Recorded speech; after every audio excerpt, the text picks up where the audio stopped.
శ్రీజకి ఏదో భయపడ్డట్టు అనిపించింది ఒక దశలో. నాకు భయం అనేది నా బ్లడ్ లో కూడా లేదా.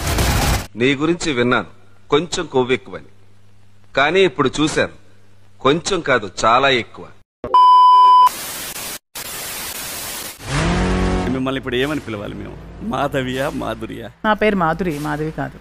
నేను నా లైఫ్ లో ఇలాంటి మనిషిని చూడలేదు, ఇంకా చూడనేమో. ఇదే ఆ రోజు చెప్పుంటే మనకు గొడవ ఉండేది కాదు కదా అమ్మాయితో. అందరికీ అలా చెప్పను, నాకు నచ్చితే చెప్తా. ఫైనల్ గా మీరు 100% నేను తెలుగులోకి వెళ్ళాలి అనుకున్నారు. వెళ్ళాను. నువ్వు వెళ్తే తొందరగా ఎలా వస్తారు? నేను రావాలనుకున్నాను కాబట్టి వచ్చాను. నాకు యాక్టింగ్ రాదు, మాస్కులు లేనే లేవు. నేను ఎలా ఉండాలో అలాగే ఉన్నా. అది ఎవరు అడగలేదే.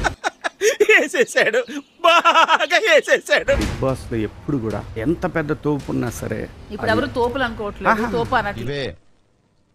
తగ్గించుకుంటే మంచిది. నేను మీ గురించి అట్లా మీరు తోపని ఎవరు అనలేదు కానీ, నేను మీ గురించి అట్లా మీరు తోపని ఎవరు అనలేదు కానీ, బయట అయితే జుట్టు పట్టుకొని ఈడ్చి పడతా. అవును. ఎలా పడతారండి? జనరల్ గా చెప్పాను రా, నేను సీరియస్ గా తీసుకున్నాను. ఈ విధంగా మాట్లాడుకుంటే ఉండనిస్తారు ఆడియన్స్ బిగ్ బాస్ వస్తే? ఉండనిస్తారా ఉండనించరా అంటే ఇప్పుడు ఆడియన్స్ ప్రకారమే నేను మాట్లాడాలి. కనిపించవు గానీ చాలా ఎక్స్ట్రాలు ఉన్నాయి నీకు.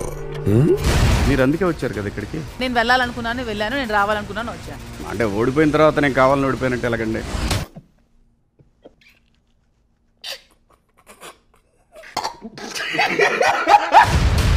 కూర్చోండి అన్నప్పుడు కూర్చోపోతే మాట్లాడరా అని, కూర్చోకపోతే మాట్లాడరా అనే మాట తప్ప. అబ్బో, నేను ఎక్స్పెక్ట్ చేసిన దానికంటే ఇది పెద్ద ముదురు. మీరు హౌస్లో కూర్చొని చేసే ప్రతి ఆర్గ్యుమెంట్ స్కేరిఫైగా ఉంది.